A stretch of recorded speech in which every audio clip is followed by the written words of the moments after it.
What up, y'all? What up, y'all, and welcome back to the next episode of Don't Do That. Right here on Mad as Hell Monday on 16 TV. Okay, so hopefully the weekend has gone well. I know I had a good weekend. I did too. Very productive. Yes, it was. I even got out of the house, you guys. Holy crap.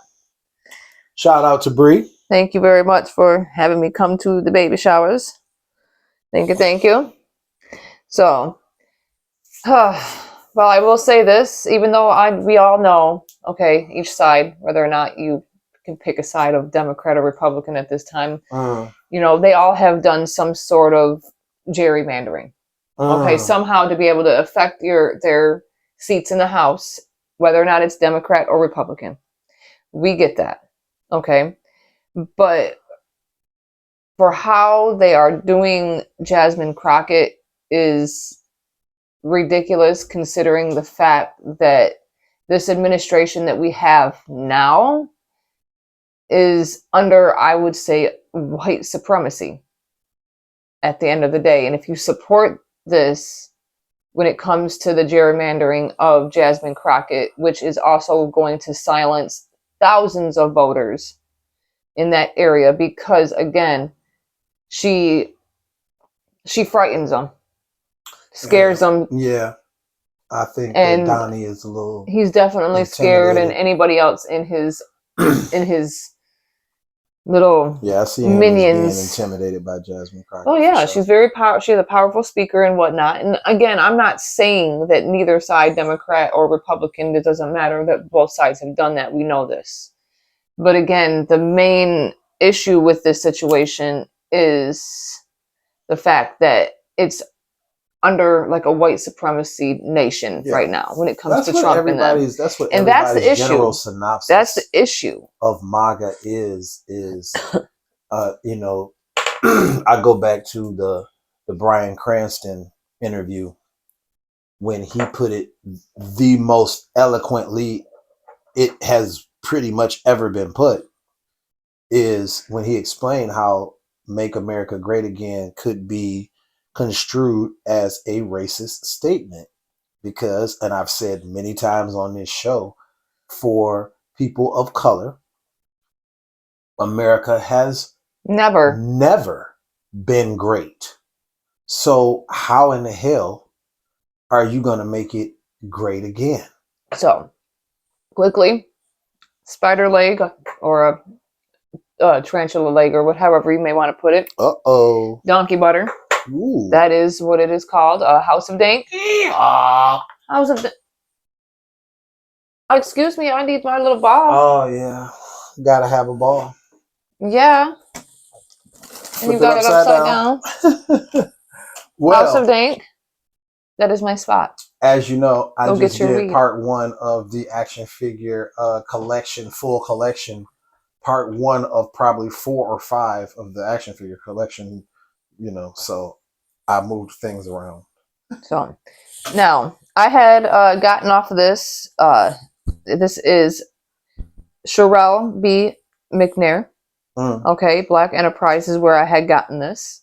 Representative Jasmine Crockett labels Trump as the Timu Hitler. Timu Hitler, who is gerrymandering Texas to save face. Okay, see, it would be different if it wasn't under like white supremacy or straight hatred for people on why you're trying to do this. That is the problem. That's the thing, is that you probably have a bunch of white supremacists that were low key, you know what I'm saying? And now it's just like, you can't be just out in the open and be like, I'm racist and I'm proud. No, everyone's going to combat that because it's supposed to be, and it really is, wrong. It is. So now Crockett had discussed the president's latest attempt to gerrymander the state with a proposed congressional map that will give Republicans the advantage over Democrats, picking up 5 seats in the 2026 midterms. Texas Democrat Congresswoman Jasmine Crockett gave President Donald Trump a new nickname, Timu Hitler. while discussing his attempts to gerrymander the Lone Star State, discrediting the black vote in efforts to cover up his woes. During an interview with Zerlina Maxwell of Sirius XMS Mornings with Zerlina, Crockett discussed the president's latest attempt to gerrymander the state with a proposed congressional map that will give Republicans the advantage over Democrats, picking up 5 seats in 2026 midterms. After Maxwell suggested to Crockett that elected officials are trying to dilute the power of people to cast their ballots, have their ballot counted, and have their voices heard, the outspoken lawmaker had time to speak her mind. And so the only way that the Republicans who have decided that they are going to embrace an agenda of white supremacy, and this isn't me exaggerating, this is me denoting how much the Proud Boys love them. This is me denoting that the neo-Nazis tend to side with them and hang out with them and support them, Crockett had said. They had decided that the only way that they can bring out the white supremacy agenda is by diluting the voices of people of color. She continued also to say that, and so what we have seen is, again, this rogue Department of Justice going out to do the bidding of this Timu Hitler, to the extent that he says, listen, the only way that I can ensure that I will have no checks on me is if I can ensure that those voices of color do not have representation. Thoughts of powers being diluted are supported by the controversial conversations surrounding Trump being aligned with disgraced financier Jeffrey Epstein, labeled as a distraction by other elected officials. Fellow Democratic leaders like Texas Rep. Al Green caught on to Trump's antics of catering to himself not long after he was sworn in as the 47th president. Now, Can I ask a question yeah. real quick? So, this is to all my MAGA, I can't even say my MAGA. This is to all the MAGAs, the maggots out there. The fly turds. Trash babies. Are y'all embarrassed yet? No. Are y'all embarrassed yet? Because, I mean, it's bad enough that the man said, if she wasn't my daughter, I'd probably be dating her, which is wrong. Disgusting in and all then, ways. What do you have in common with your daughter? Well, I was going to say sex, but I can't. No, creepy. And then you hooked up with Jeffrey Epstein. He's a great pal. He's a wonderful guy for 15 years, right? And then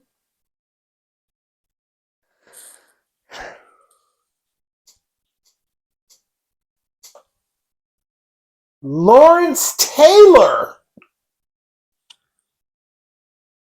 a noted sex offender, is at the White House with the president, and he's somehow part of the president's plan.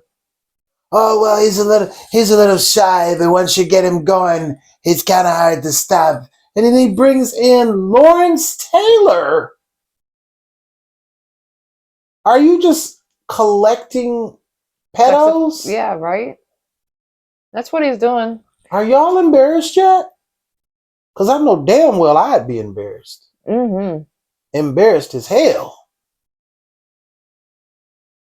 I thought it was protect the kids, not protect the people that touch the kids. Otherwise, but again, like I said, they tried to silence Jasmine Crockett. I thought we frowned on sexual assault. Remember, MAGA men, real MAGA men, they don't believe in that. Oh, yeah, grab him by the... Yeah. Yep, grab him by the twat. Grab him by the vagina. Never mind. Grab him by the cooter. I forgot. Grab him by the splitter.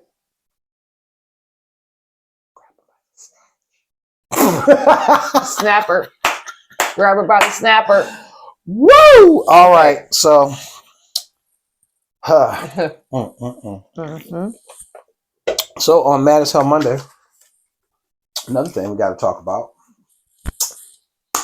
instead of talking about things that aren't as severe as 11 people being stabbed at a Walmart, you know, Oh God. let's talk about a teacher in Arkansas charged with capital murder in a Devil's Den murder case.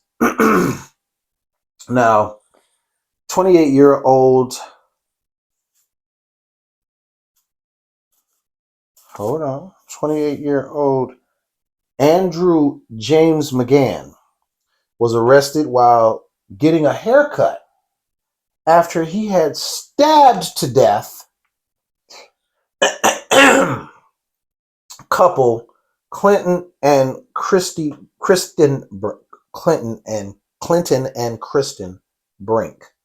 Clinton, 43, and Cristen, 41, were with their daughters, years 7 and 9,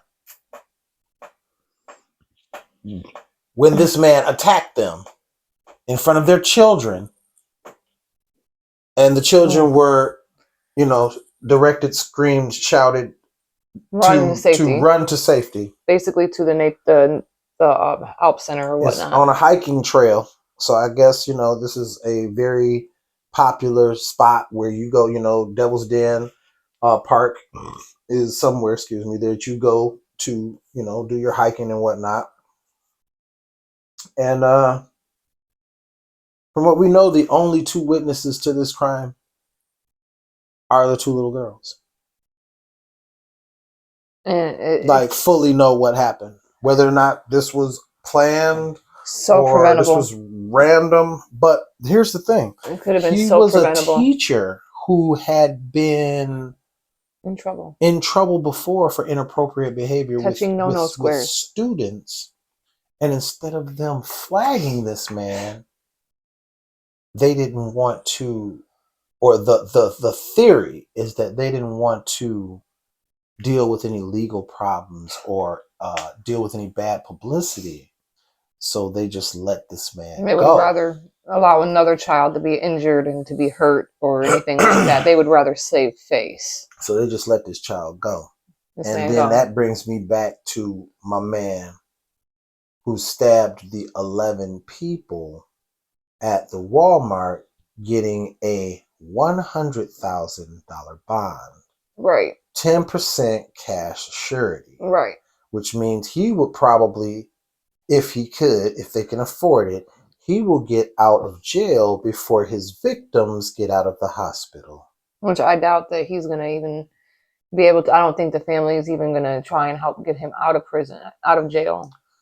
And this just goes to show that both of these, although they are, you know, worlds apart, one's in Arkansas and one was here in Michigan, it just shows you that the common denominator, they're white. Oh, not only white. But mental health. What's been what got cut? What's gotten cut? Why are all these people out here? When I ride the bus home from work some days, there's a lady that's on the bus and she's crying and just talking to herself and rubbing her head. She's not right. Why isn't she being taken care of? Why isn't she being medicated? Why are these programs being cut? And these people are out here walking the streets, not in their right mind, not fully in reality, stabbing 11 people at Walmart. And then this guy stabbing a married couple in front of their kids. And then this guy, and then how it works too is what irritates me the most. Is the possibility of how plea deals work when it comes to these situations. It's crazy. Right? Where the only way, like if it was going to be because I'm sorry, this man deserves the capital punishment. Yeah. And the death penalty, that's the last thing on my mind. The death penalty is an option in Arkansas when a murder dealing in multiple victims is involved, they do have the death penalty in Arkansas. Now, here is the reverse round. Mm.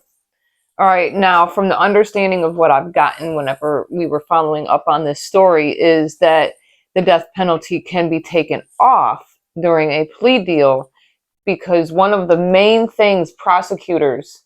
Insanity? No. Prosecutors like to want to try and do, and that it's like the last resort is to put those kids on the stand. Now, mind you, what this monstrous kind of person will probably try and do is be like, well, if you want to try and charge me with the death penalty, I'm going to make you put them kids on the stand. Dude, but I'm saying. But then I'll tell you what, though, to keep these kids out of harm's way and not have to experience this all over again, even though you know I killed these people. You know I did this. You know this. I'll go ahead and take a plea deal, and just allow you to charge me. That's not how it should work. This is the type of little loopholes that Donnie Two Dolls and his buddies, Donnie Two Dolls and his buddies, his pals. These Such kids, a great pal. These kids watch their parents basically get murdered. He's a great pal to have. It's insane.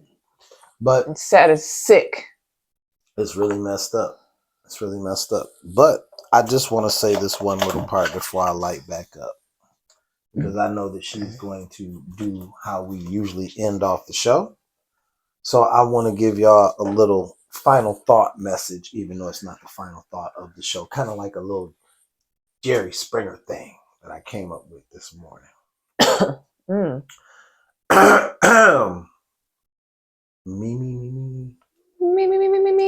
I said, let's not be detoured from the truth. Let's not allow social media noise like Ari Spears flopping around furiously like LeBron in the fourth quarter, trying to stay relevant by throwing jabs at an icon like Ice Cube. Let's not blow the Cincinnati brawl out of proportion simply because the beatdown was inflicted on white people when violence on African Americans has become as commonplace as ordering chicken nuggets from McDonald's. Let's focus and remember what's important through all of the social media noise. Where?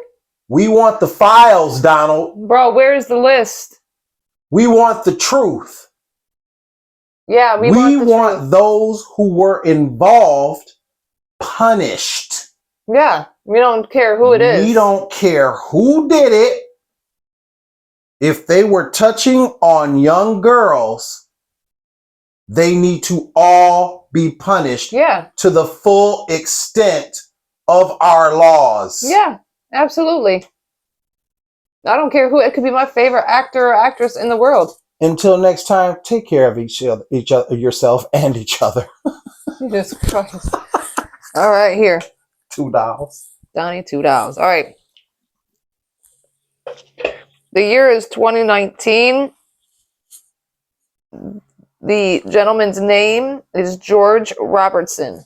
On January 13th, 2019, a 62-year-old black man, George Robinson, died 2 days after a violent arrest by 3 black police officers in Jackson, Mississippi. According to the grand jury indictment, the officers pulled Robinson out of a car, threw him headfirst into the pavement, and struck and kicked him multiple times in the head and chest. Robinson was treated at the scene, but within hours lost consciousness and later died at a hospital. The state coroner ruled the death a homicide. Date, January 30th, 2019, Mississippi Jackson, Desmond Barney, Lincoln Lampley, and Anthony Fox. Charges are second-degree murder, and I'll also get into that part here in a minute. After an initial Jackson Police Department investigation cleared the officers of wrongdoing, one of the officers continued working for the Jackson Police Department, and the other 2 were hired by a police department in a nearby town. Following the George Floyd protests a year later, as well as a lengthy grand jury review, all 3 officers were indicted for second-degree murder on August 5th, 2020. According to the prosecutors, on January 13th, Barney, Lampley, and Fox were canvassing in a predominantly black neighborhood in Jackson, Mississippi, looking for suspects in a fatal robbery of a pasture hours earlier. The officers saw Robinson sitting in his car in front of his house and approached him because they thought they had seen him dealing drugs earlier. They ordered him to exit his vehicle, but Robinson, a stroke victim, was slow to comply. According to the indictment, the officers pulled Robinson from his car, threw him headfirst into the pavement, and struck and kicked him multiple times in the head and chest. The responding ambulance treated Robinson at the scene and released him. The officers arrested Robinson on misdemeanor charges of failing to obey the police officer, and resisting arrest, before releasing him with instructions to appear at a future court date. Within hours, Robinson's girlfriend saw him losing consciousness and called for another ambulance. Robinson died at the hospital on January 15th. Now that we know, okay, see, what gets me is how, have you noticed the differences between the murder charges and manslaughter charges? Can you, babe, tell me what the difference is here between the manslaughter charges that we've seen and the murder charges that we've seen with these police officers? Manslaughter is white. Philandro Castile. Right? Manslaughter. Yeah. Murder. How many others were only charged with manslaughter? And it was blatant murder. Yeah, they do that for cops. Oh, yeah, that's right. One we actually covered, I believe, on, was it Friday, I think? Where it was the lady who accidentally went into the wrong person's home and she was charged with manslaughter. The white woman, the white officer, white woman officer. I mean, that it seems coincidental to me, where how there's a big difference, as we have seen in the sentencing of certain individuals in these situations. Even though we are covering police brutality, we still are also covering the differences between the unfairness of the charges on a black police officer and a white police officer. And that just reminds me that just reminds me, because, you know, it's a lot of... Think about that. Some of y'all in blue. It's a lot of... Don't slip up. Coons that are out here, and I don't know if they watched the other episodes or if they understand what I'm talking about, but there's a case that is going on right now that I am going to reference. It is the William McNeil case with Officer DJ Bowers, a white police officer. The white police officer who struck the young 21, 22-year-old William the young McNeil, man. Struck him in the face, not once, but twice.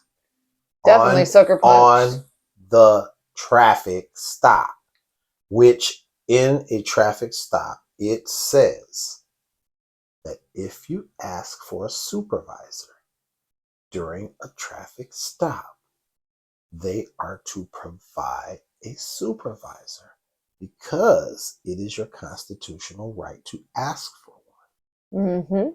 Okay. This young man, seeing the history of what happens to young black men when they come into interaction with police recently, as we have all seen, as we have reported on, did not want to get snatched out of the vehicle, wanted to protect himself and put himself some distance between himself and the officers, closed his door, as opposed to stay out there in the open, get snatched out of the car, and whatever could possibly happen. Because he would have definitely tried to snatch him out. Closes the door, and every coon wants to call it non-compliance. It's not non-compliance. Here's the thing that really made me sick to my stomach is one of the tap dancing coons out here. Is somebody that I actually like. Stephen A. Smith. Bro. It don't matter how famous I am or what money I got. Let me tell you right now, from the icon, bro, you wrong as hell. You didn't step too far into the millionaire pocket to where you don't understand the plight of the everyday black man, to where you can comment and sound like you cooning for clicks, along with the one girl out, Amala Econope, whatever, and Officer Tatum, and all these other clowns that say, oh, and Anton Daniels, all these other clowns that say that he should have complied. He asked for a supervisor. He asked for a supervisor. He said on stage, no, he wasn't prompted by the lawyers. That's facts. I was just scared. Because you don't know what's going to happen when these cops pull you over. You don't. So the go-to is going to be asking for the supervisor, because you feel that's your constitutional right. You don't feel they're going to just bust your car open and like, you know, just peel you out the car and beat you up anyway. Right? That's what happened, though. You know who's going to have to pay? The taxpayers. Congratulations, guys. They're the ones that's going to pay, McNeil. It ain't the cops. Yeah, because who pays the cops? Dummies. Any hoozle. As we get out of here, guys, we'll see you later on next time on Wicked Wednesday. Don't forget to like, comment, share, subscribe, and as well get notified. See you later. Peaces.